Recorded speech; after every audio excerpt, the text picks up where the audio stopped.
Sujata stories में आपका स्वागत है, जहां कहानियां बोलती हैं और हर कहानी सिखाती है कुछ नया।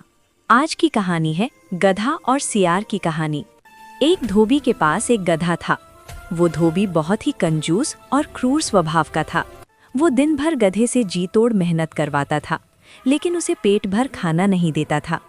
रात होने पर वो गधे को बाहर छोड़ देता था ताकि वो अपना भोजन खुद ढूंढ सके।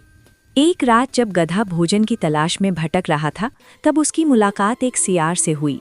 गधे की दयनीय स्थिति देखकर सियार को उस पर तरस आ गया और वो उसे पास के ही एक सब्जी के बगीचे में ले गया। उस बगीचे में प्रचुर मात्रा में ताज़ी ककड़ियाँ, गाजर और अन्य सब्जियाँ थीं। अब वे दोनों हर रात वहाँ जाते और जी भर कर खाते। कुछ ही दिनों में गधा खा पीकर काफ़ी तंदुरुस्त और हट्टा कट्टा हो गया। एक रात भरपेट भोजन करने के बाद गधा बहुत खुश हुआ और जोश में आकर गाना गाने की जिद करने लगा। सियार ने उसे बहुत समझाया कि वे वहाँ चोरी छिपे खा रहे हैं और अगर उसने गाना गाया तो बगीचे के रखवाले जाग जाएंगे। लेकिन गधा अपने अहंकार में इतना डूबा था कि उसने किसी की बात नहीं मानी। वो खुद को एक बहुत बड़ा गायक समझने लगा था। सियार समझ गया कि गधा अब मानने वाला नहीं है, इसलिए उसने चतुराई से कहा, मित्र तुम रुको, मैं तुम्हारे लिए एक सुंदर फूलों की माला लेकर आता हूँ, तब तक तुम प्रतीक्षा करो।